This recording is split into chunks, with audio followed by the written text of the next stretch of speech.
this is Fiona from Shoalhaven Regional Gallery. Welcome back, and welcome back to the gallery. We actually have our doors open now, which is just fantastic. We are still going to produce a digital video for you, available once a week. Today we're talking about charcoal. On the left I have a pile of willow charcoal or vine charcoal, and on the right compressed charcoal.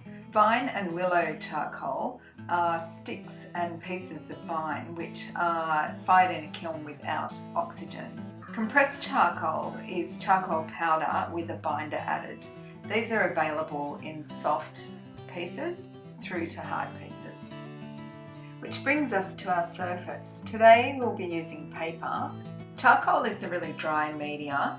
It basically needs the tooth of the paper to hold it on, which is basically the texture of the paper. I have a few examples here. This one is a cotton rag, so it's really soft but has a lovely texture. I find this one works really well for charcoal. There are so many different types of paper you can use. Just be sure it's got a nice texture to hold your charcoal. Willow and vine is quite fragile, lighter in weight, organic in shape, a little bit silkier to use and easily erased.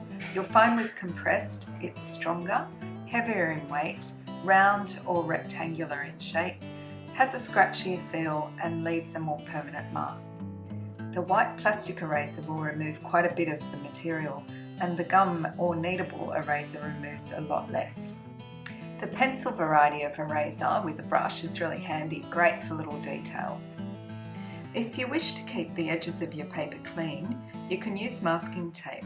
Just make sure you lay the tape on a surface first to remove the strong tact. This will make it easier to remove later.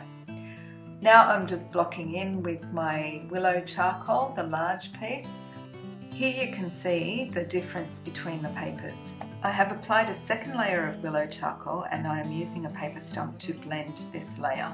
Now I want to create a feather texture on this piece of paper, so I've started with my kneadable eraser and I'm marking in the basic structure of my feather.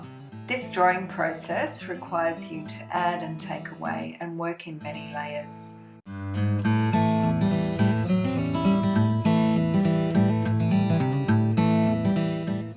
You begin to see the texture of the feather emerging just simply through working with light and shadow all the way and adding little textural marks as you go.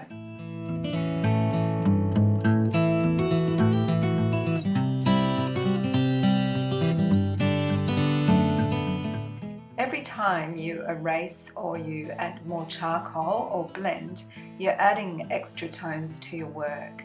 Don't be afraid to push the shadows to make them darker than you would normally see them, and pull those highlights out, creating beautiful contrast on top of all the beautiful tonal work that you've done already.